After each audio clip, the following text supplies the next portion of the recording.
Students, today we are going to discuss about a very important topic, that is effective nuclear charge and Slater's rules to calculate the effective nuclear charge. So first of all, we must be knowing what is the meaning of effective nuclear charge. Till now we have studied about the term nuclear charge, and now we are going to study about a new term, that is effective nuclear charge. So what is the difference between these two terms? To understand what is the difference between these two terms, we must be knowing, and we will introduce a new term, that is screening effect or shielding effect. तो मान लो कि आ साडे कोल किसी atom का एक nucleus आ और आ उहदे आले दुआले शैल्स बनिया हुई, first shell, second shell, third shell and shells दी शैल्स अगे बनिया हुई. ठीक है. The distance between shells goes on decreasing as we move away from nucleus. ये आप लोअर क्लास ਵਿੱਚ भी पढ़ते हैं. n is equal to 1 2 3 4 5. ये shells हो गए डिफरेंट. ਆ ਨਿਊਕਲੀਅਸ ਦੇ ਵਿੱਚ ਜਿੰਨੇ ਪ੍ਰੋਟੋਨਸ ਆ, ਹਰ ਪ੍ਰੋਟੋਨ ਦੇ ਉੱਪਰ ਪੋਜ਼ਿਟਿਵ ਚਾਰਜ 1 ਪੋਜ਼ਿਟਿਵ, 2 ਪ੍ਰੋਟੋਨਸ ਹੋਣਗੇ 2 positive, 3 positive and so on. तो जिन्ने प्रोटोन्स आ उन्ना पॉजिटिव चार्ज होएगा न्यूक्लीयस दे विच, that is called nuclear charge. उन्होंने असी न्यूक्लीयर चार्ज बोलते हैं. For example if we are talking about nitrogen atom, then for nitrogen atom the nuclear charge will be +7 or simply 7. If we are talking about, you can say, any other atom, potassium atom, then nuclear charge for potassium atom will be 19. ठीक है, +19. जिन्ना ਉਹਦਾ atomic number है उन्ने number of protons उन्ने nuclear charge. Nuclear charge is written with symbol Z. ये nuclear charge का symbol होंगे. हुण first shell, second, third, fourth आ होगी साडी वैलेंस शैल. मान लो this is our valence shell. Valence shell मतलब आउटर मोस्ट शैल, सब तो बाहर वाली शैल. तो ये कुछ मान लो इलैक्ट्रॉन्स पे, जस्ट अज्यूम इलैक्ट्रॉन्स पे हुए. तो वैलेंस शैल तो अंदर वाली जिन्नियां भी शैल्स आ उन्हां दे विच डेफिनेटली इलैक्ट्रॉन भरे होणगे, क्योंकि उन्हां विच इलैक्ट्रॉन होणगे तां ही बाहर वाली शैल दे तक असीं पहुँचते हैं. तो नंबर ऑफ इलैक्ट्रॉन्स नहीं काउंट करने, जस्ट ये देखो कि अंदर वाली शैल्स दे विच कुछ इलैक्ट्रॉन्स होंदे आ ते आ आउटर मोस्ट शैल आ जिहदे विच कुछ इलैक्ट्रॉन्स हैगे आ. तो न्यूक्लीयर चार्ज, पॉजिटिव चार्ज, अगर असी बाहर वाले शैल के इलैक्ट्रॉन्स की गल करें जिन्होंने असी वैलेंस इलैक्ट्रॉन्स और आउटर मोस्ट इलैक्ट्रॉन्स बोलते हैं, तो न्यूक्लीयस चार्ज वैलेंस इलैक्ट्रॉन्स तक्कर पहुँचते पहुँचते उसकी वैल्यू डिक्रीज़ कर जाती, क्योंकि अंदर वाले इलैक्ट्रॉन्स जोड़े इनर शैल के इलैक्ट्रॉन्स उस न्यूक्लीयस के चार्ज को पूरी तरह बाहर पहुँचन नहीं देंगे, उन्होंने रस्ते दे विच रोक देंगे. This effect is called screening effect of inner electrons or shielding effect of inner electrons. तो shielding effect या screening effect किया कि न्यूक्लियस का चार्ज वैलेंस शैल के इलैक्ट्रॉन्स तक पूरी तरह नहीं पहुँच पाता, क्योंकि अंदर वाली शैल्स के इलैक्ट्रॉन्स उस न्यूक्लीयर चार्ज को बाहर जाने तो रोकते हैं. This effect is called screening effect. तो जिहड़ा न्यूक्लीयर चार्ज एक्चुअली इस इलैक्ट्रॉन ने फील किया ਉਹਨੂੰ ਅਸੀਂ बोलते हैं effective nuclear charge, and it is always less than nuclear charge. ਉਹਦੀ वैल्यू हमेशा Z तो घट होंदी है. Effective nuclear charge is having symbol ZEFF, पैरां च EFF, Z effective, and it is equal to Z - S. What is this S? This is called screening और shielding constant. इनू स्क्रीनिंग और शील्डिंग कांस्टेंट बोलते हैं. एंड दिस स्क्रीनिंग और shielding constants value depends upon the number of electrons in inner shells. तो मैं effective nuclear charge बाहर वाली शैल दे उपर समझाया. ईवन जे आप बाहर वाली शैल की गल ना करिए, अगर मैं आ वाले इलैक्ट्रॉन के उपर इफेक्टिव न्यूक्लीयर चार्ज देखना चाहूँगा, तो आ वाले इलैक्ट्रॉन नू स्क्रीनिंग प्रोवाइड करनगे इहदे नाल दे इलैक्ट्रॉन्स या अंदर वाली शैल के इलैक्ट्रॉन्स. ਇਹਦੇ तो बाहर वाली शैल के इलैक्ट्रॉन्स इस इलैक्ट्रॉन के न्यूक्लीयस चार्ज ਨੂੰ स्क्रीन नहीं कर सकते, क्योंकि ਆਪਾਂ ਇੱਥੇ तक ही गल मुका देनी है. आ वाली शैल तक आप गल मुका देनी. तो न्यूक्लीयस का चार्ज जोड़ा वा वो आ वालियां 3 शैल्स के इलैक्ट्रॉन्स तो ये इसे शैल के इलैक्ट्रॉन्स ये अपने नाल दे इलैक्ट्रॉन्स न्यूक्लीयस के चार्ज में स्क्रीनिंग इफेक्ट प्रोवाइड करेंगे. बाहर वाली शैल के इलैक्ट्रॉन्स स्क्रीनिंग इफेक्ट प्रोवाइड नहीं करते। तो स्क्रीनिंग इफेक्ट किहड़े इलैक्ट्रॉन्स प्रोवाइड करते हैं? The electrons of same shell and of inner shells. जे मैं आ वाले इलैक्ट्रॉन के उपर स्क्रीनिंग इफेक्ट फाइंड आउट करना होवे तां इहदे नाल दे इलैक्ट्रॉन्स आ 5 इलैक्ट्रॉन्स इनू स्क्रीनिंग इफेक्ट प्रोवाइड करनगे, अंदर वालियां शैल्स दे सारे इलैक्ट्रॉन्स इनू स्क्रीनिंग इफेक्ट प्रोवाइड करनगे। अगर इस तो भी बाहर कोई शैल होगी तो वो इनू स्क्रीनिंग इफेक्ट प्रोवाइड नहीं करनगे। जे मैं आ वाले इलैक्ट्रॉन ते screening effective nuclear charge calculate करना होवे ਤਾਂ ਜਿਹੜੇ ਇਹਦੇ ਨਾਲ ਦੇ 4 ਇਲੈਕਟ੍ਰੋਨ ਆ 1 2 3 4 ਇਹ ਨੂੰ ਸਕਰੀਨਿੰਗ ਪ੍ਰੋਵਾਈਡ ਕਰਨਗੇ ਨਿਊਕਲੀਅਸ ਚਾਰਜ ਨੂੰ, ਆ ਅੰਦਰ ਵਾਲੀ ਸ਼ੈਲ ਵਾਲੇ ਪ੍ਰੋਵਾਈਡ ਕਰਨਗੇ। ਬਾਹਰ ਵਾਲੀਆਂ 3 ਸ਼ੈਲ ਦੇ ਇਲੈਕਟ੍ਰॉन्स ਇਸ ਇਲੈਕਟ੍ਰੋਨ ਦੇ ਨਿਊਕਲੀਅਰ ਚਾਰਜ ਨੂੰ ਸਕਰੀਨਿੰਗ ਪ੍ਰੋਵਾਈਡ ਨਹੀਂ ਕਰਨਗੇ। ਤਾਂ ਇਸ ਚੀਜ਼ ਦਾ ਖਿਆਲ ਰੱਖਣਾ, ਠੀਕ ਹੈ। ਇੱਕ ਤਾਂ ਇਹ ਹੋ ਗਿਆ ਇਫੈਕਟਿਵ ਨਿਊਕਲੀਅਰ ਚਾਰਜ ਕੈਲਕੂਲੇਟ ਕਰਨ ਲਈ ਇਸ ਚੀਜ਼ ਦਾ ਖਿਆਲ ਰੱਖਣਾ। ਇੱਕ ਇਹ ਉਦੋਂ ਖਿਆਲ ਰੱਖਣਾ ਜਦੋਂ ਸਾਨੂੰ ਇਹ ਕਿਹਾ ਗਿਆ ਹੋਵੇ ਕਿ calculate the effective nuclear charge upon this electron in 3p subshell, upon electron in 4s orbital, upon electron in 4p shell।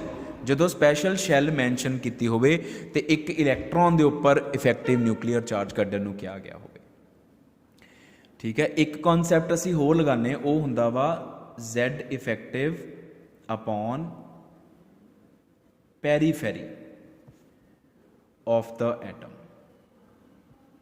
Upon periphery of the atom.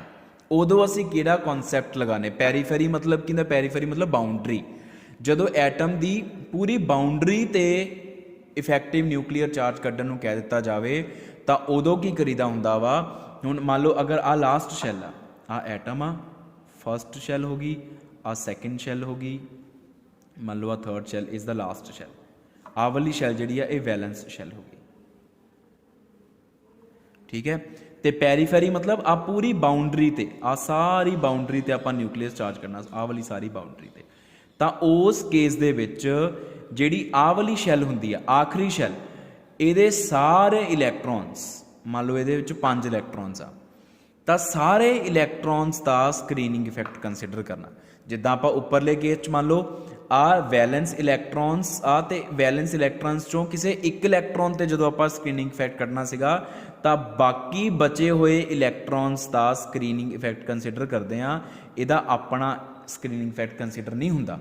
मान लो मैं अपने उपर देखना होवे कि मैनू एक कूलर मेरे सामने लग्या होया, मैं देखना कि मैनू उस कूलर की कितनी हवा आ रही है, तो मैं ये देखूँगा कि मेरे आले दुआले जिहड़े लोग बैठे आ ओह या मेरे तो पहला जिहड़े लोग बैठे आ मेरे तो अगे, वो सारे उस कूलर की हवा नूं रोकणगे। मैं अपने उपर जिहड़ी हवा आ रही उन्होंने ही तो मैं कैलकुलेट करना। तो जे मैं पैरीफेरी की गल करा, पैरीफेरी का मतलब फिर मैं अपने आप नूं भी विच कैलकुलेट करूँगा कि मैं कितनी हवा नूं रोक रहा हाँ, ठीक है। तो उस तरीके दे नाल सेम टू सेम अगर आप पैरीफेरी ऑफ एटम की गल करिए तो आखिरी शैल के सारे इलैक्ट्रॉन्स के स्क्रीनिंग इफेक्ट नूं स्क्रीनिंग कॉन्सटेंट नूं कंसीडर करना हुंदा। तो जे एक पर्टिकुलर इलैक्ट्रॉन की गल करिए तो उस इलैक्ट्रॉन के अपने स्क्रीनिंग इफेक्ट नूं कंसीडर नहीं करते, उहदे नाल दे इलैक्ट्रॉन्स के स्क्रीनिंग इफेक्ट नूं कंसीडर करते हैं। इस चीज़ का ख्याल रखें। चलो हुण आपां गल करते हैं स्लेटर रूल्स की। Now we talk about Slater rules. Slater rules की है the rules to calculate value of S. Z सानू पता Z is atomic number, S calculate कर लोगे तो Z इफेक्टिव आ जाऊगा। तो how to calculate S with Slater's rule. First rule की कहता स्लेटर का, वो ये कहता कि जिहड़ी एटम की इलैक्ट्रॉनिक कॉन्फिगरेशन होगी तुसी ओनू एक सीक्वेंस दे विच लिख के ते ऑर्बिटल्स की ग्रुपिंग कर देनी है। किहड़ी सीक्वेंस लिखना? एनर्जी के ऑर्डर च लिखना 1s 2s 2p 3s 3p 3d 4s 4p 4d 4f 5s 5p and so on. इस सीक्वेंस दे विच कहंदा तुसी ऑर्बिटल्स नूं लिखो। ये हुण एनर्जी के बेसिस ते नहीं हैगा, मेरे को हुणे बोलिया गया एनर्जी के बेसिस ते, क्योंकि 4s की एनर्जी आपां कहने हुंदे 3d तो घट हुंदी है, लेकिन ये एनर्जी के बेसिस ते नहीं, ये सिंपली जिद्दां जिद्दां शैल दे विच सब शैल्स पईयां हुंदियां ओह वाली सीक्वेंस आ। सीक्वेंस आ लिख के उस तो बाद ग्रुपिंग किद्दां करनी है? एस की ग्रुपिंग पी दे नाल करनी है हमेशा। इत्थे एस कल्ला वा, ਇਹ ਇਕੱਲਾ ਰਹੂਗਾ। ਆ S ਤੇ P ਇਕੱਠੇ ਹੋਣਗੇ, ਆ ਵਾਲੇ S ਤੇ P ਇਕੱਠੇ, D ਇਕੱਲਾ, S ਤੇ P ਇਕੱਠੇ, D ਇਕੱਲਾ, F ਇਕੱਲਾ, S ਤੇ P ਇਕੱਠੇ and so on.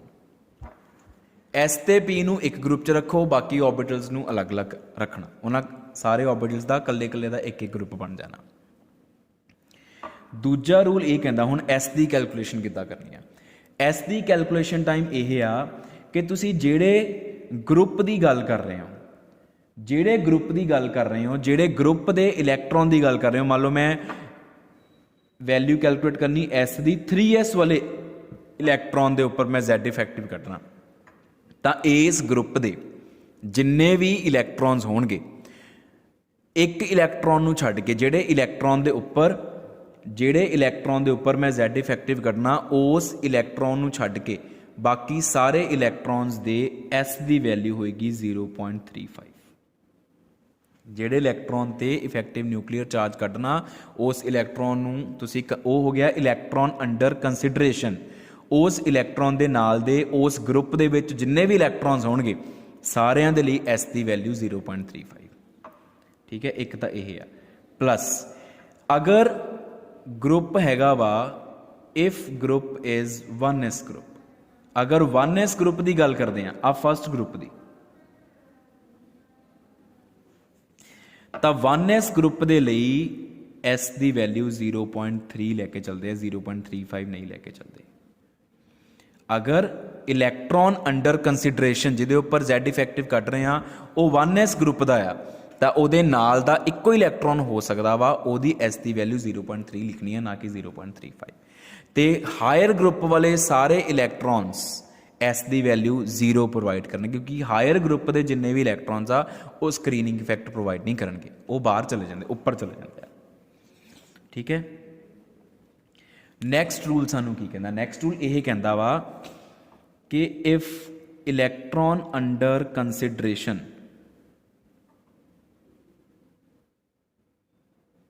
belongs to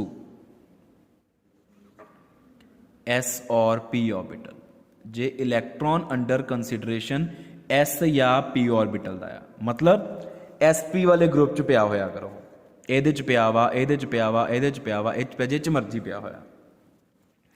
if electron consideration belongs to S or P orbital, then Slater rule ਕੀ ਕਹਿੰਦੇ? S ਦੀ ਵੈਲਿਊ ਕਿੱਦਾਂ ਲਿਖਣੀ ਆ ਫਿਰ ਅੰਦਰ ਵਾਲੇ? ਹੁਣ ਸੇਮ ਗਰੁੱਪ ਵਾਲੇ ਇਲੈਕਟ੍ਰੋਨਸ ਦੇ ਲਈ ਕਿੱਦਾਂ ਲਿਖਣੀ ਆ? S ਦੀ ਵੈਲਿਊ 0.35, ਉਹ ਅਸੀਂ ਪੜ੍ਹ ਲਿਆ। ਹੁਣ ਜਿਹੜੇ ਬਾਹਰ ਵਾਲਿਆਂ ਲਈ S ਦੀ ਵੈਲਿਊ 0, ਹੁਣ ਅੰਦਰ ਵਾਲਿਆਂ ਲਈ ਮੰਨ ਲਓ ਇਲੈਕਟ੍ਰੋਨ ਇਹਦੇ 'ਚ ਆ, ਇਸ ਗਰੁੱਪ ਦਾ ਇਲੈਕਟ੍ਰੋਨ ਜਿਹੜਾ ਵਾ ਉਹ ਇਲੈਕਟ੍ਰੋਨ ਅੰਡਰ ਕੰਸੀਡਰੇਸ਼ਨ ਆ, ਤਾਂ ਵੈਲੈਂਸ ਸ਼ੈਲ ਨੂੰ ਹਮੇਸ਼ਾ ਅਸੀਂ N ਲਿਖਦੇ ਹਾਂ। Wellness shell is always N। Wellness shell ਤੋਂ ਇੱਕ ਪਹਿਲੀ, ਜਿਹਨੂੰ ਅਸੀਂ ਪੈਨਲਟੀਮੇਟ ਬੋਲਦੇ, ਉਹ N-1। all electrons in N-1 shell, N-1 shell ਦੇ ਸਾਰੇ ਇਲੈਕਟ੍ਰੋਨਸ ਦੇ ਲਈ S ਦੀ ਵੈਲਿਊ 0.85 ਹੋਏਗੀ। The value of S will be 0.85 for all electrons in N-2 and lower shells. S is equal to 1.0। ਜਿਹੜੇ ਗਰੁੱਪ ਦੇ ਇਲੈਕਟ੍ਰੋਨ ਦੀ ਗੱਲ ਹੋ ਰਹੀ, ਅਗਰ ਉਹ ਗਰੁੱਪ SP ਵਾਲਾ ਗਰੁੱਪ ਆ, ਤਾਂ ਉਸ ਗਰੁੱਪ ਦੇ ਬਾਕੀ ਇਲੈਕਟ੍ਰੋਨਸ S ਦੀ ਵੈਲਿਊ 0.35 ਦੇਣਗੇ। ਉਸ ਤੋਂ ਉੱਪਰ ਵਾਲੇ ਗਰੁੱਪਸ ਦੇ ਇਲੈਕਟ੍ਰੋਨਸ S ਦੀ ਵੈਲਿਊ 0 ਦੇਣਗੇ। ਉਸ ਤੋਂ ਅੰਦਰ ਵਾਲੇ ਗਰੁੱਪਸ ਦੀ ਅਗਰ ਗੱਲ ਕਰੀਏ ਤਾਂ N-1 ਸ਼ੈਲ ਦੇ ਲਈ, N ਦਾ ਮਤਲਬ ਵੈਲੈਂਸ ਸ਼ੈਲ, ਵੈਲੈਂਸ ਸ਼ੈਲ ਮਤਲਬ ਆਖਰੀ ਸ਼ੈਲ। N-1 ਕੈਲਕੂਲੇਟ ਕਰ ਲਾਂਗੇ ਕਿ ਕਿਹੜਾ ਬਣਦਾ ਉਹ। ਜਿੱਦਾਂ ਹੁਣ ਮੈਂ ਅਗਰ ਇਸ ਗਰੁੱਪ ਦੀ ਗੱਲ ਕਰਾਂ ਤਾਂ N ਦੀ ਵੈਲਿਊ ਹੋ ਗਈ 4 for this group, N-1 the value 3, N-2 the value 2, ਇੱਦਾਂ ਕੈਲਕੂਲੇਟ ਕਰਦੇ ਹਾਂ ਅਸੀਂ। ਠੀਕ ਹੈ। N-1 ਸ਼ੈਲ ਵਾਲੇ ਸਾਰੇ ਇਲੈਕਟ੍ਰੋਨ S ਦੀ ਵੈਲਿਊ 0.85 ਤੇ N-2 ਵਾਲੇ ਜਾਂ ਉਸ ਤੋਂ ਵੀ ਥੱਲੇ ਵਾਲੀਆਂ ਸ਼ੈਲਸ ਦੇ ਸਾਰੇ ਇਲੈਕਟ੍ਰੋਨਸ S ਦੀ ਵੈਲਿਊ 1 ਦੇਣਗੇ। ਤੇ ਲਾਸਟ ਰੂਲ ਸਲੇਟਰ ਰੂਲ ਦੇ ਅੰਡਰ ਉਹ ਕੀ? ਉਹ ਇਹ ਕਹਿੰਦਾ ਕਿ if electron under consideration belongs to D or F orbital, अगर वो D या F orbital ਨੂੰ belong करता, ਤਾਂ ਅੰਦਰ ਵਾਲੇ ਸਾਰੇ ਗਰੁੱਪਸ ਦੇ ਇਲੈਕਟ੍ਰॉन्स S ਦੀ ਵੈਲਿਊ 1 ਪ੍ਰੋਵਾਈਡ ਕਰਨਗੇ। all the electrons in lower groups irrespective of value of n, n-1, n-2 ਕੁਛ ਨਹੀਂ ਦੇਖਣਾ ਤੁਸੀਂ, ਥੱਲੇ ਵਾਲੇ ਗਰੁੱਪ ਦੇ ਜਿੰਨੇ ਵੀ ਇਲੈਕਟ੍ਰॉन्स ਆ ਸਾਰਿਆਂ ਲਈ S ਦੀ ਵੈਲਿਊ 1 ਲਿਖਣੀ ਹੈ ਤੁਸੀਂ, ਅਗਰ ਇਲੈਕਟ੍ਰॉन D ਜਾਂ F ऑर्बिटल ਨੂੰ ਬਿਲੋਂਗ ਕਰਦਾ। ਠੀਕ ਹੈ, ਹੁਣ ਇਹਨਾਂ ਸਲੇਟਰ ਰੂਲਸ ਦੀ ਨੂੰ ਅਸੀਂ ਅਪਲਾਈ ਕਰਕੇ Z ਇਫੈਕਟਿਵ ਦੀਆਂ ਵੈਲਿਊਜ਼ ਫਾਈਂਡ ਆਊਟ ਕਰਾਂਗੇ for various atoms. Like first we are talking about to calculate Z effective upon Z effective the value ਕੱਢਣੀ ਆ one of the 3p electrons of chlorine। Chlorine ਦੇ 3p ਇਲੈਕਟ੍ਰॉन्स ਚੋਂ ਕਿਸੇ ਇੱਕ ਇਲੈਕਟ੍ਰॉन ਦੇ ਉੱਪਰ Z ਇਫੈਕਟਿਵ ਫਾਈਂਡ ਆਊਟ ਕਰਨਾ ਆਪਾਂ। ਤਾਂ ਉਹਦੇ ਵਾਸਤੇ ਕੀ ਆ, पहला इलैक्ट्रॉनिक कॉन्फिगरेशन लिखी जाए chlorine ground state. Electronic configuration is chlorine is 17 1s2 2s2 2p6 3s2 3p5। तो एक क्लोरीन दी electronic configuration ground state.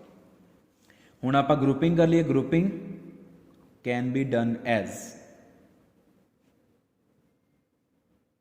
to apply Slater's rule the grouping will be done as 1s2 2s2 2p6 3s2 3p5। 1s2 ਦਾ ਅਲੱਗ group, 2s 2p ਦਾ ਅਲੱਗ, 3s 3p ਦਾ ਅਲੱਗ। ਤੇ ਆਪਾਂ ਕਿਹਦੇ ਚ ਕੱਢਣਾ ਵਾ Z effective one of the 3p ਇਲੈਕਟ੍ਰॉन्स, ਮਤਲਬ ਆਹ ਵਾਲੇ ਗਰੁੱਪ ਦਾ ਜਿਹੜਾ ਇਲੈਕਟ੍ਰॉन ਆ, ਇਸ ਗਰੁੱਪ ਚ 7 ਇਲੈਕਟ੍ਰॉन ਆ, 2 s ਦੇ ਤੇ 5 P ਦੇ। P ਵਾਲੇ 5 ਦੇ ਵਿੱਚੋਂ ਇੱਕ ਦੇ ਉੱਪਰ ਕੱਢਣਾ ਸੀ, ਤਾਂ 5 ਚੋਂ ਇੱਕ ਹੋ ਗਿਆ ਸਾਡਾ ਇਲੈਕਟ੍ਰॉन ਅੰਡਰ ਕੰਸੀਡਰੇਸ਼ਨ, ਬਾਕੀ ਬਚੇ 4 ਜਮਾ 2 6। ਤਾਂ ਇਸ ਗਰੁੱਪ ਦੇ ਵਿੱਚ ਟੋਟਲ 7 ਇਲੈਕਟ੍ਰॉन्स ਦੇ ਵਿੱਚੋਂ ਇੱਕ ਇਲੈਕਟ੍ਰॉन ਹੋ ਗਿਆ ਇਲੈਕਟ੍ਰॉन ਅੰਡਰ ਕੰਸੀਡਰੇਸ਼ਨ, ਬਾਕੀ 6 ਜਿਹੜੇ ਆ ਉਹ ਸਕ੍ਰੀਨਿੰਗ ਇਫੈਕਟ ਪ੍ਰੋਵਾਈਡ ਕਰਨਗੇ। Now according to Slater's rule,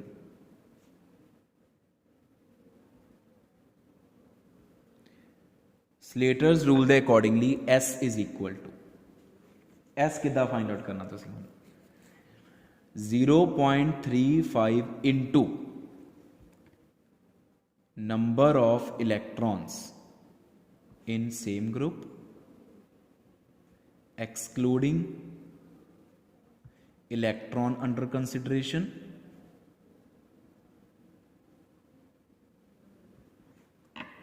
plus 0.85 into number of electrons in n-1 shell plus 1.0 into number of electrons in n-2 and lower shells। आ स्लेटर रूल है, टोटल S की value इदा निकलनी है।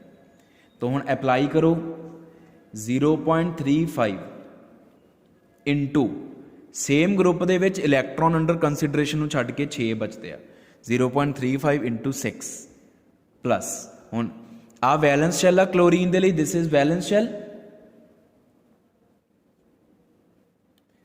ते N की value फिर 3 होगी।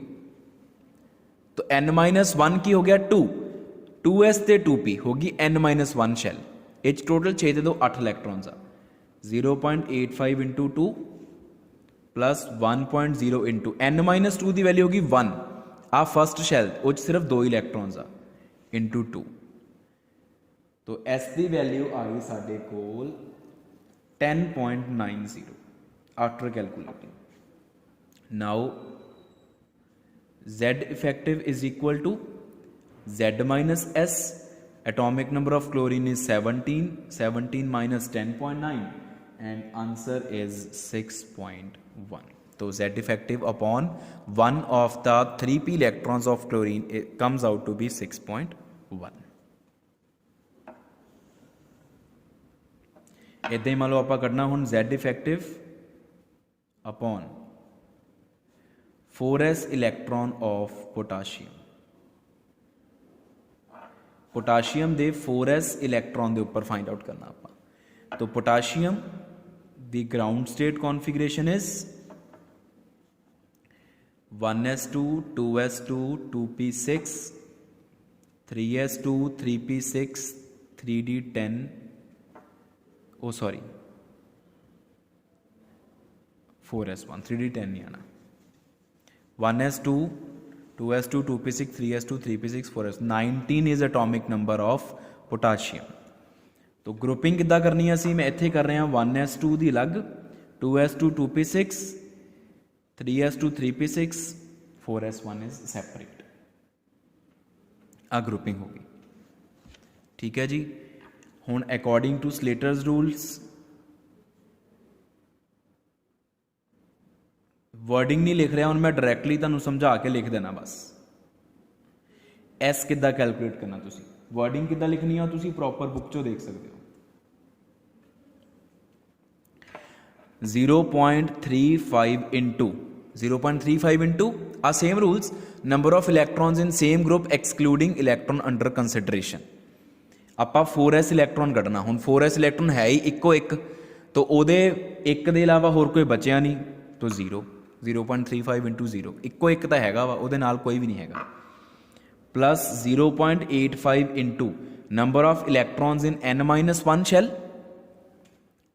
n की वैल्यू होगी 4 क्योंकि आखिरी शैल हैगी 4th शैल तो n-1 इज थर्ड दे विच 2 जमा 6 8 electrons plus 8 plus number of electrons in n-2 and lower shells अगर 4th shell is n is equal to 4 n-2 is 2 तो सैकेंड शैल उस तो थले वाली फर्स्ट शैल 2 जमा 6 8 ते 2 10 इलैक्ट्रॉन 1.0 इंटू 10 तो एस की value after calculating comes out to be 16.8। तो देयरफॉर जेड इफेक्टिव कितना आ गया 19 माइनस 16.8 इज इक्वल टू 2.20 आ गया जेड इफेक्टिव 2.20।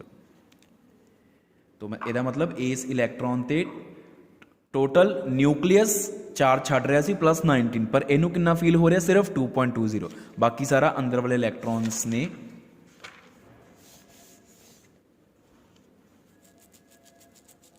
नैक्सट एग्जाम्पल है साडे कोल to calculate Z effective upon 3d electron and 4s electron of zinc। Zinc दे 3d एंड 4s ते अलग अलग कैलकुलेट करना आप। Zinc ground state configuration is zinc is atomic number 30 1s2 2s2 2p6 3s2 3p6 4s2 3d10 ਆਹ electronic configuration है but 4s ਨੂੰ हमेशा पिछे लिखते हैं असी 3d10 4s2 ठीक है सीक्वेंस वाइज लिखी था ना शैल नंबर वाइज लिखी था हमेशा। ये मैं आप ही पहला 4s इत्ते लिखिया सी ताकि तुहानूं करैक्ट करा सकां भी सीक्वेंस वाइज इलैक्ट्रॉनिक कॉन्फिगरेशन लिखी दी है शैल नंबर वाइज। तो ग्रुपिंग किद्दां होनी है हुण grouping is done as 1s2 कला 2s2 2p6 अलग तो 3s2 3p6 3d10 का कले का ग्रुप 4s2। पहला आप कैलकुलेट कर रहे हैं z effective upon 3d electron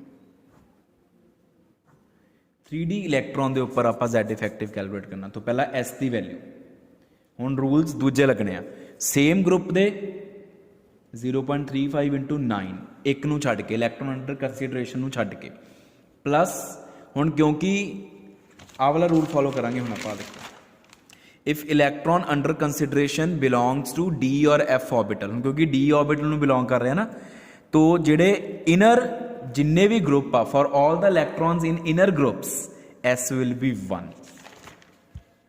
1.0 into all the electrons in all inner groups किन्ने आ 3 इनर ग्रुप्स आ 6 2 8 8 ते 8 16 ते 2 18 1 इंटू 18,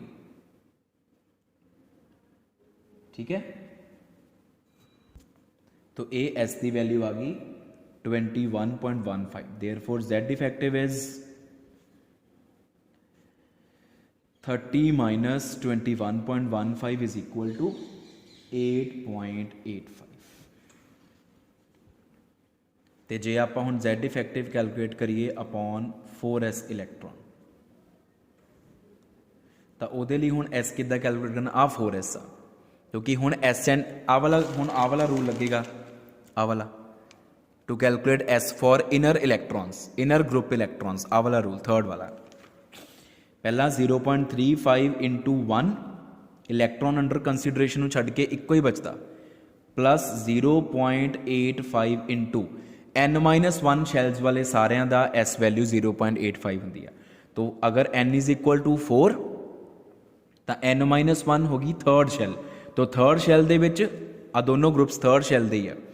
6 ते 2 8 ते 10 18 into 18 plus n-2 and lower, n-2 होगी सैकेंड शैल ते फर्स्ट शैल 1.0 इंटू 6 2 8 ते 2 10, तो एस की वैल्यू आ गई अपने कोल 25.65, therefore Z effective is equal to 30 minus 25.65 is equal to 4.35।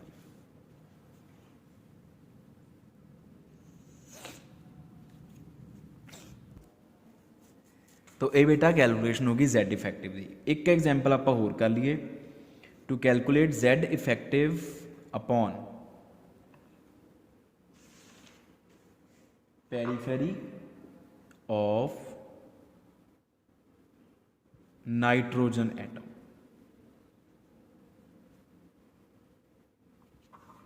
Z effective upon periphery of nitrogen atom.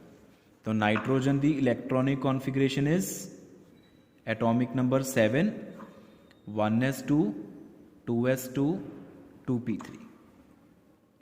Grouping is done in this way. उस तो बाद अकॉर्डिंग टू स्लेटर्स रूल्स पूरी वर्डिंग लिखनी है, उस तो बाद एस दे विच वैल्यूज़ भरनियां।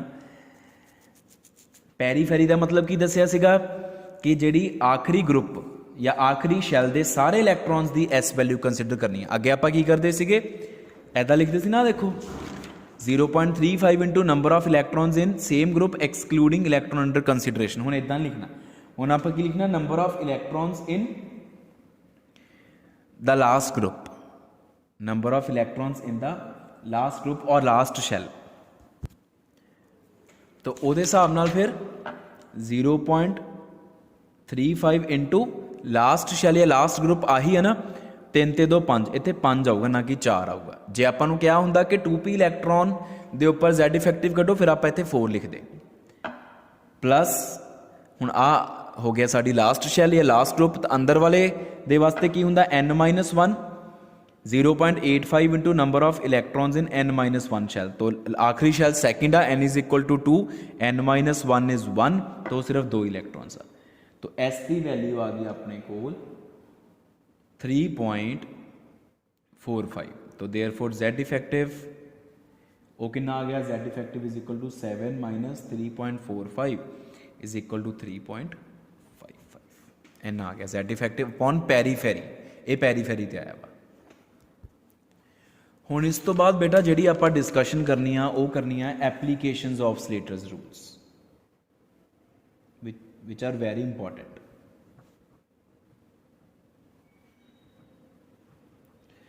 तो स्लेटर्स रूल्स की आ, इन्होंने साड़ी बहुत हैल्प की जेड इफेक्टिव कैलकुलेट करने विच। तो उहदी एप्लीकेशन, सब तो पहली एप्लीकेशन तो यही होगी कि we can calculate Z effective for any electron of any atom, ठीक है। इस तो इलावा जिहड़ियां इहदियां एप्लीकेशनस दा या जिहड़े सानू बेनीफिट्स होया वो यही है कि स्लेटर रूल ने, या एप्लीकेशन कह सकते हो या इंपॉर्टेंस कह सकते हो, सिग्निफिकेंस कह सकते हो, कि स्लेटर्स रूल ने एक तो जेड इफेक्टिव कैलकुलेट करना सिखाया, उहदे नाल की आ साडे बहुत सारियां होर जिहड़े प्रॉब्लम्स आ वो सॉल्व हो गई।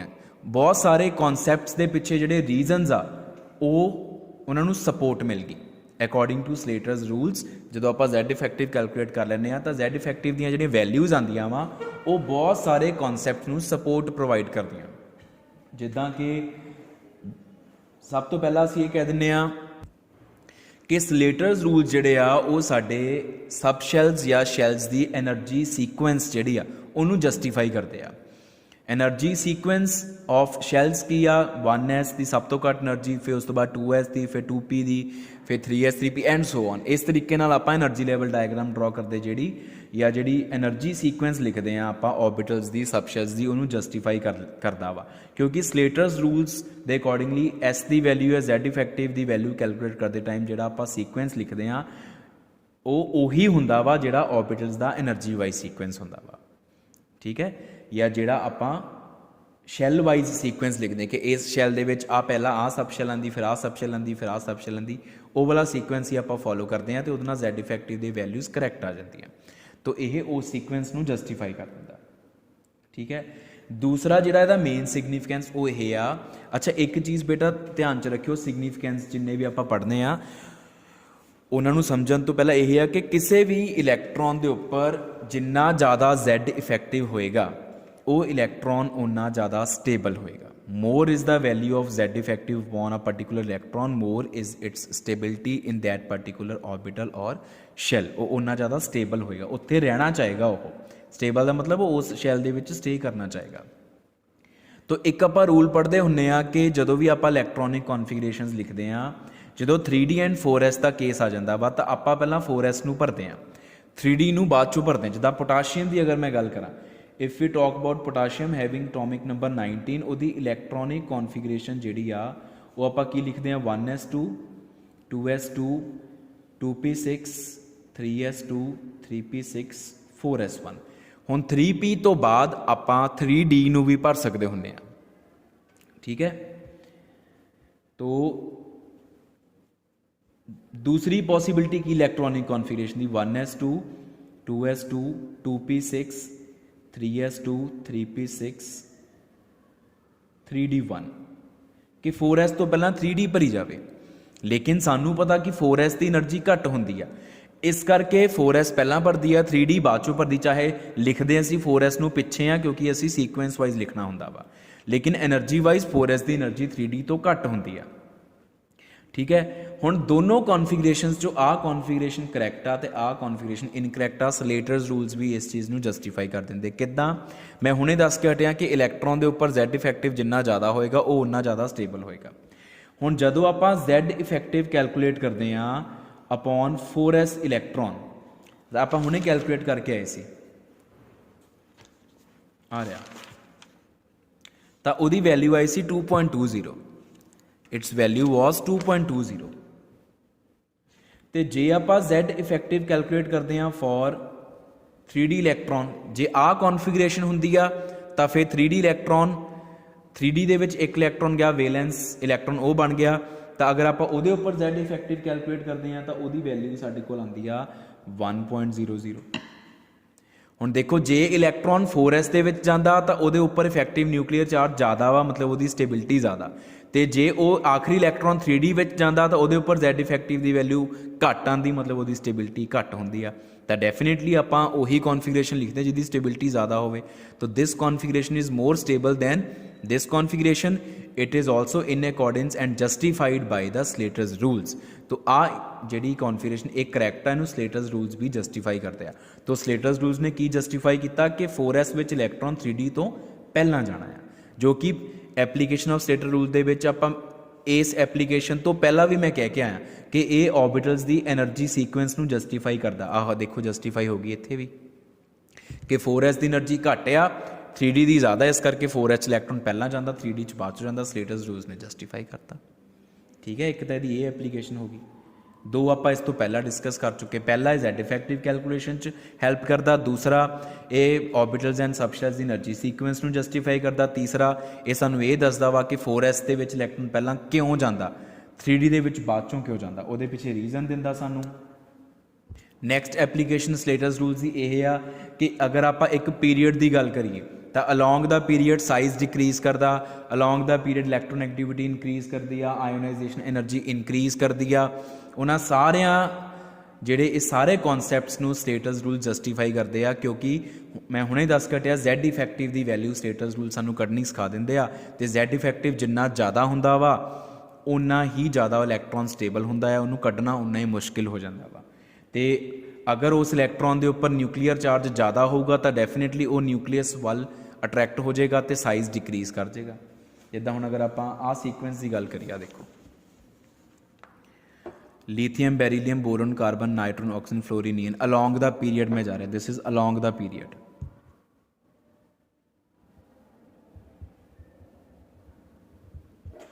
तो अलॉन्ग द पीरियड साइज हमेशा डिक्रीज करता, क्यों? क्योंकि आ lithium, this is effective nuclear charge for valence shell of lithium. आ लिथियम के आखिरी शैल वाले इलैक्ट्रॉन के उपर न्यूक्लीयस का चार्ज है, इफेक्टिव न्यूक्लीयर चार्ज जो उन्होंने एक्चुअली फील हो रहा। आ बेरीलीयम का वैलेंस इलैक्ट्रॉन फील कर रहा बोरोन का, तो ये वैल्यू वध रही है। अगर वैलेंस आखिरी शैल के इलैक्ट्रॉन के उपर न्यूक्लीयस का चार्ज वध रहा वा तो यदा मतलब वो इलैक्ट्रॉन स्टेबल हो रहा और वो न्यूक्लीयस वाल ज़्यादा अट्रैक्ट होएगा। अगर वो न्यूक्लीयस वाल वैलेंस इलैक्ट्रॉन अट्रैक्ट हो गया तो फिर एटम ने श्रिंक कर जाना तो साइज डिक्रीज कर जाना, और उस इलैक्ट्रॉन को कढ़ना भी मुश्किल आ, आयोनाइजेशन एनर्जी भी ज़्यादा लगूगी। तो ये सारे कॉन्सैप्ट्स जिहड़े आ वो इफेक्टिव न्यूक्लीयर चार्ज की वैल्यू ने जस्टिफाई करते, और इफेक्टिव न्यूक्लीयर चार्ज की वैल्यू असीं स्लेटर्स रूल्स की हेल्प नाल कढ़दे हैं। तो ये स्लेटर्स रूल्स की एक होर एप्लीकेशन होगी, एक होर सिग्निफिकेंस एंड इंपॉर्टेंस होगी साडे कोल, ठीक है। नैक्सट एप्लीकेशन यह आ कि जदों 4s एंड 3d भर जाते हैं तो 4s पहला भरती आ तो 3d बाद च भरती आ। तो असी सोचते हैं कि जे 3d बाद चों भरी आ तो जो इलैक्ट्रॉन कढ़न की वारी आती आ उदों फिर 3d चों पहला निकलना चाहिए, क्योंकि वो बाद च भरी आ। लेकिन ऐदा नहीं होंदा। इलैक्ट्रॉन अगर पहला 4s के विच भरिया जाता तो इलैक्ट्रॉन कढ़ना भी पहला 4s चों ही होंदा।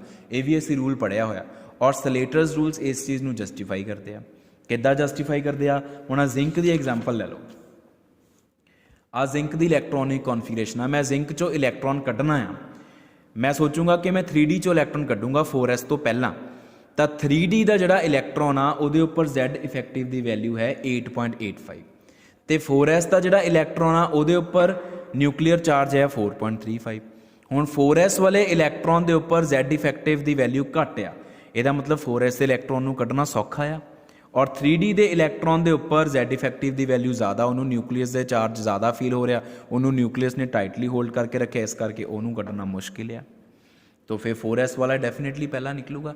तो ये स्लेटर्स रूल्स जिहड़े आ इस चीज़ नूं भी जस्टिफाई कर दिंदे आ कि 4s electron is removed prior to 3d electron when both are filled. Next application यदी यह आ कि असी ये भी पढ़ते होंगे लोअर क्लासिस दे विच कि कैटायन हमेशा पेरेंट एटम तो छोटा हुंदा ते एनायन हमेशा पेरेंट एटम तो वड्डा हुंदा। मतलब अगर मैं Na पॉजिटिव ते Na दोनों के रेडियस नूं कंपेयर करा तो Na का रेडियस ज़्यादा होगा, तो जे मैं Cl नैगेटिव एंड Cl इन्हां दोनों के रेडियस की गल करा तो Cl नैगेटिव का रेडियस ज़्यादा होएगा। Anion is bigger than parent atom and cation is smaller than parent atom. तो इस चीज़ नूं भी स्लेटर्स रूल जस्टिफाई करते किद्दां, हुण मैं कैलकुलेट नहीं करके दिखा रहा। Z इफेक्टिव अपॉन सोडियम, अगर मैं सोडियम के वैलेंस इलैक्ट्रॉन की गल करा तो बाद विच मैं Na पॉजिटिव के वैलेंस इलैक्ट्रॉन की गल करा, इन्हां दे उपर जो मैं Z इफेक्टिव कैलकुलेट करदा हाँ तो सोडियम के उपर सोडियम का वैलेंस इलैक्ट्रॉन जिहड़ा उहदे उपर चार्ज हैगा आ वो आंदा है साडे कोल 2.2, तो Na पॉजिटिव के केस दे विच it comes out to be 4.15। Now you can see Na positive के वैलेंस इलैक्ट्रॉन के उपर Z इफेक्टिव ज़्यादा आ, तो अगर Z इफेक्टिव ज़्यादा आ तो यदा मतलब इलैक्ट्रॉन्स जिहड़े आ वो न्यूक्लीयस वाल मूव कर जाएंगे तो साइज़ छोटा हो जाना, क्योंकि ज़्यादा चार्ज का मतलब न्यूक्लीयस ने खिंच लिया अपने वाल नूं, तो एटम छोटा हो गया। तो जे मैं गल करा Z effective for valence electron of Cl and Z effective for valence electron of Cl negative, तो Cl वास्ते तो आप हमने कैलकुलेट भी करके आए सी, it is 6.1 and for Cl negative it is 5.75। हुण तुसीं देख सकते हो कि Cl नैगेटिव के वैलेंस इलैक्ट्रॉन्स आखिरी शैल के इलैक्ट्रॉन्स के उपर न्यूक्लीयस का चार्ज घट आ, तो अगर न्यूक्लीयस का चार्ज घट आ मतलब न्यूक्लीयस उन्होंने उन्ना स्ट्रोंगली अट्रैक्ट नहीं कर रहा, तो जे अट्रैक्शन घट गई आ तो फिर वैलेंस इलैक्ट्रॉन्स बाहर नूं मूव कर जाने तो साइज़ वड्डा हो जाना। And in case of chlorine neutral atom effective nuclear charge is more, मतलब in case of chlorine atom the valence electrons are more attracted by the nucleus, that's why they move inwards and size is smaller than in case of Cl negative। तो Slater's rules ने इस चीज़ ਨੂੰ ਵੀ justify ਕੀਤਾ ਹੋਇਆ ਵਾ ਕਿ ਕਿਉਂ ਕੈਟਾਇਨ ਹਮੇਸ਼ਾ ਛੋਟਾ ਹੁੰਦਾ ਆਪਣੇ ਐਟਮ ਦੇ ਮੁਕਾਬਲੇ ਤੇ ਐਨਾਇਨ ਹਮੇਸ਼ਾ ਵੱਡਾ ਹੁੰਦਾ ਆਪਣੇ ਐਟਮ ਦੇ ਮੁਕਾਬਲੇ। ਤੇ ਹੋਰ ਇਹਦੀ ਜਿਹੜੀ ਇੱਕ ਐਪਲੀਕੇਸ਼ਨ ਹੈਗੀ ਉਹ ਇਹ ਆ ਕਿ ਐਨੋਮਲਸ ਕੌਨਫੀਗਰੇਸ਼ਨਸ ਜਿੱਦਾਂ ਕ੍ਰੋਮੀਅਮ ਦੀ ਹੋ ਗਈ ਜਾਂ ਕਾਪਰ ਦੀ ਹੋ ਗਈ, ਕੁਝ ਹੋਰ ਐਨੋਮਲਸ ਕੌਨਫੀਗਰੇਸ਼ਨਸ ਉਹਨਾਂ ਨੂੰ ਵੀ ਇਹ ਜਸਟੀਫਾਈ ਕਰ ਦਿੰਦਾ। ਤੇ ਲਾਸਟ ਇਹਦੀ ਐਪਲੀਕੇਸ਼ਨ ਜਿਹੜੀ ਆ ਉਹ ਇਹ ਆ ਕਿ ਇਹ ਕਾਫੀ ਸਾਰੀਆਂ ਹੈਵੀ ਮੈਟਲਸ, ਜਿੱਦਾਂ ਹੈਵੀ ਮੈਟਲ ਮੀਨਸ ਜ਼ਿਆਦਾ ਐਟੋਮਿਕ ਨੰਬਰ ਵਾਲੀਆਂ, ਉਹਨਾਂ ਦੀ ਇਲੈਕਟ੍ਰੋਨਿਕ ਕੌਨਫੀਗਰੇਸ਼ਨ ਨੂੰ ਵੀ ਜਸਟੀਫਾਈ ਕਰ ਦਿੰਦਾ। ਤੇ ਨੈਕਸਟ ਆ ਜਾਂਦਾ ਵਾ ਇਹਦੇ ਵਿੱਚ ਇਹਦੀਆਂ ਲਿਮਿਟੇਸ਼ਨਸ। तो अगर इंपॉर्टेंस एप्लीकेशन हैगियां तो लिमिटेशनस भी हैगियां। तो लिमिटेशनस पहला यह आ कि एस एंड पी नू स्लेटर रूल सेम ग्रुप च रखता वा। आ देख लो जिन्नी एग्जाम्पल्स आ एस एंड पी ऑर्बिटल्स नू सेम ग्रुप च रखा होया। सेम ग्रुप च रखने का मतलब एस की वैल्यू सेम रखता वा, लेकिन क्योंकि एस एंड पी की शेप डिफरेंट आ उन्हां दा पेनीट्रेशन इफेक्ट डिफरेंट आ, तो कैपिटल एस स्क्रीनिंग कॉन्सटेंट की value S and P orbitals के लिए सेम नहीं होनी चाहिए सी, स्लेटर रूल ने सेम रखी है। तो वो पिछे वो जवाब है नहीं कोई भी, ये एक ड्रॉबैक होगी, शॉर्ट कमिंग होगी। फिर वो कह दिंदा वा कि जिहड़ा आ वाला रूल डिस्कस किया सी कि अगर electron under consideration D orbital नूं बिलोंग करता, डी सबशैल दा वा, तो अंदर वालियां सारियां शैल्स ते सारियां सबशैल्स सेम स्क्रीनिंग प्रोवाइड करदियां, विच इज़ नैवर पॉसीबल। क्योंकि जिहड़ी शैल नेड़े आ न्यूक्लीयस दे वो शैल स्क्रीनिंग ज़्यादा प्रोवाइड करती, जिहड़ी शैल दूर आ वो स्क्रीनिंग घट प्रोवाइड करती आ। लेकिन इन्हें कहता कि अगर इलैक्ट्रॉन डी सबशैल दे विच आ तो अंदर वालियां सारियां shells and subshells same screening provide करनगियां, which is never possible. Contribution same हो ही नहीं सकती क्योंकि शेप एनर्जी सारा कुछ डिफरेंट आ। तो लास्ट लिमिटेशन यह है कि कुछ हैवी मैटल्स के केसिस दे विच स्लेटर्स रूल जिहड़ा है वो फेल हो जाता, वो इलैक्ट्रॉनिक कॉन्फिगरेशनस नूं जस्टिफाई नहीं कर पाता। तो this is all about Slater's rules including the rules and then some examples, then its applications, and in the end its limitation.